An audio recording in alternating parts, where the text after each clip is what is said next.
Salut tout le monde, alors j'espère que vous allez bien. Alors aujourd'hui je vous retrouve pour une nouvelle vidéo dans laquelle je vais vous parler de ma nouvelle coiffure protectrice.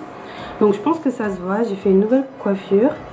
Donc c'est un tissage ouvert. Donc un tissage ouvert, c'est le fait d'avoir le tissage et de laisser un peu de ses cheveux en haut.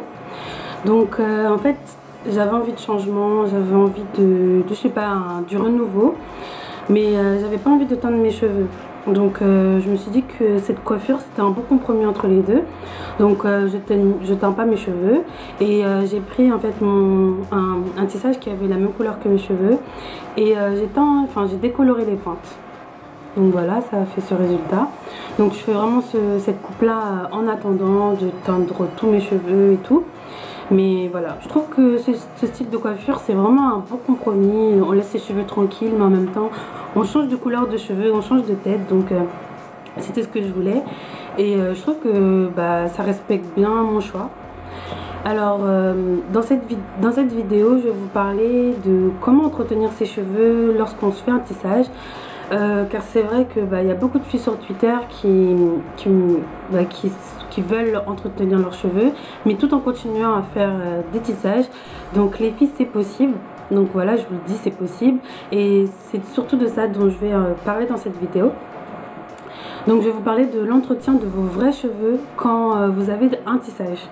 Donc voilà, j'espère que cette vidéo pourra vous aider. Si vous aussi vous entretenez vos cheveux et tout en portant un tissage et que vous avez des conseils en plus, n'hésitez pas à le dire dans la barre d'infos car ça peut intéresser aussi les autres filles.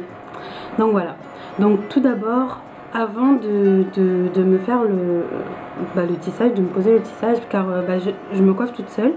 Donc aussi si vous voulez que je fasse une vidéo à part où je vous montre comment se faire un tissage toute seule, parce que c'est super facile et c'est vraiment économique, faites-le moi savoir dans les commentaires aussi. Donc voilà, bref. Donc avant de commencer à me poser le tissage, je me fais une session soin. Donc je me lave les cheveux comme d'habitude. Donc je fais un pré-pou. J'utilise un shampoing protéiné ou hydratant. Et la seule chose qui va changer ou pas, c'est le fait, ça va être au niveau du masque. Donc je vais utiliser un masque protéiné. Donc je conseille souvent le Air Mayonnaise car je trouve que c'est un très bon masque protéiné moyen. Donc voilà, donc j'utilise le Air Mayonnaise, je le mélange avec une huile, de la glycérine, du miel et des huiles essentielles. Alors les huiles essentielles c'est vraiment optionnel, c'est un petit plus. Si vous n'en avez pas, c'est pas grave.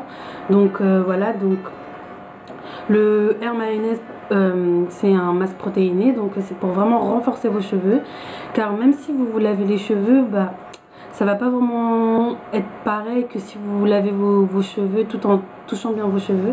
Donc c'est pour ça qu'il faut vraiment renforcer vos cheveux avant et après aussi, mais je vais vous en parler plus tard. Donc voilà, le miel et la glycérine, ça va être important pour que les cheveux puissent garder le plus d'hydratation possible. Donc voilà, donc on fait ça. Donc le masque surtout faut le garder 1 heure, enfin 45 minutes, 1 heure, si vous pouvez toute la nuit, comme ça vous êtes sûr que vos cheveux ont bien pris tout le produit. Si vous avez un casque, 20 minutes hein, comme d'habitude, mais il faut vraiment que le soin il est bien pénétré dans vos cheveux. Ensuite, au moment du tissage, donc si vous vous faites coiffer par quelqu'un, demandez vraiment à cette personne de faire attention à vos cheveux de devant. Bon, si vous faites un tissage ouvert, bien sûr. Non, même si vous faites un tissage fermé, hein, je repense ce que j'ai dit.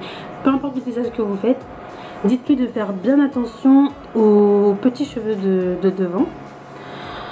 Parce que voilà, c'est une zone super fragile, mais je voulais vous en parler dans une autre vidéo aussi que je compte faire, qui est en préparation, où je vais parler de cette zone fragile et tout. Donc voilà, donc dites-lui de ne pas trop serrer les cheveux de devant. Si vous faites un tissage ouvert, limitez vraiment la chaleur. Si vous pensez vraiment que vous allez avoir besoin de lisser vos cheveux tous les jours, mettez une closure.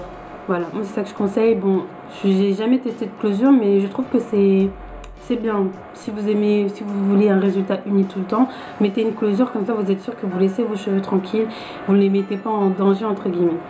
Donc voilà, donc Donc les cheveux qui sont devant, faut vraiment pas les laisser de côté, mais vraiment pas. Donc faut les hydrater tous les jours comme d'habitude, comme si vous portiez vos vrais cheveux. Faut les hydrater tous les jours, laissez-les un jour sur deux grand maxi, mais il faut vraiment les hydrater. Quand vous lissez vos cheveux, faut mettre du protecteur de chaleur, mais vous laissez-vous les cheveux le moins possible. Donc si vous aimez bien, enfin si vous avez fait un tissage lisse comme moi, n'hésitez pas à lisser vos cheveux une seule fois par semaine et faites des coiffures autres au cours de la semaine si jamais vos cheveux gonflent. Parce que moi je suis à, je crois, 7 mois ou 8 mois post-défrisage, je sais plus précisément. Et c'est vrai que quand je me lisse les cheveux, au fil de la semaine, mes cheveux auront tendance à un peu gonfler. Surtout qu'en ce moment, il pleut, il fait beau, l'humidité, ça les fait gonfler direct. Donc ce que je fais des petites coiffures qui ne nécessitent pas de fer à lisser. Donc je fais des tresses, je fais des flexirods. Donc si vous voulez une vidéo plus en détail sur ce sujet, où je vous montre les coiffures qu'on peut faire avec un tissage sans utiliser la chaleur, ou bien des coiffures tout court, n'hésitez pas à me le dire dans la barre d'infos, ou bien je vous redirige vers ma vidéo comment boucler ses cheveux avec des flexirods. Donc je mettrai le lien quelque part sur cette page et dans la barre d'infos. Voilà, donc c'est vraiment important les filles si vous faites un tissage ouvert, de limiter la chaleur, sinon ça a des répercussions vraiment, ça casse vos cheveux, surtout les petits cheveux qui sont là et tout, ça les casse totalement comme si vous les aviez coupés. Donc évitez de trop les lisser. Alors le tissage, c'est une coiffure protectrice certes, mais il ne faut pas la garder vraiment longtemps, car vos cheveux ont besoin quand même de respirer. Donc c'est juste pour laisser vos cheveux un peu tranquilles, mais il ne faut pas les garder trop longtemps. Donc si vous pouvez les garder 2 à 3 semaines, c'est parfait, mais 4 semaines grand maxi, franchement vraiment grand maxi. Une fois par semaine, vous pouvez vous laver les cheveux avec les produits que vous voulez. Voilà, vous pouvez faire votre session de soins habituelle. Vous pouvez mettre le masque sur vos cheveux. Si vous arrivez à atteindre toutes les nattes, mettre ça sur vos nattes, sur vos cheveux surtout, bien masser. Et sur le tissu. Que vous portiez des brésiliennes, des malaisiennes ou encore des indiennes, faut surtout pas oublier de faire un masque également à votre tissage. Donc voilà, ça reste quand même des vrais cheveux et ça permet de conserver votre tissage plus longtemps et conserver cet aspect tout comme neuf. Ensuite, après, quand vous comptez vous enlever votre tissage, ce que moi je vous conseille, c'est d'enlever votre tissage et avant de défaire vos nattes, mettre de l'après-shampoing sur toute votre tête, ou bien du démêlant, du spray démêlant si vous en avez, avant de commencer à défaire les nattes. Bon, en faisant ça, j'ai remarqué que j'avais beaucoup moins de casse, mes cheveux étaient beaucoup plus résistants quand je défaisais mes nattes collées comme ça. Donc voilà, c'est ce que je vous conseille. Et ensuite, en ce qui concerne la session de soins, j'utilise du shampoing neutralisant pour que mon cuir chevelu soit bien propre, bien nettoyé, parce que j'ai pas pu y accéder chaque semaine vu qu'il y a les nattes collées.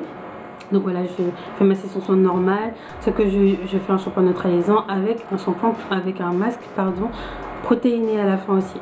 Donc voilà, donc c'est ce que je fais. Donc j'espère vraiment que mes conseils auront pu vous aider, j'espère avoir été claire.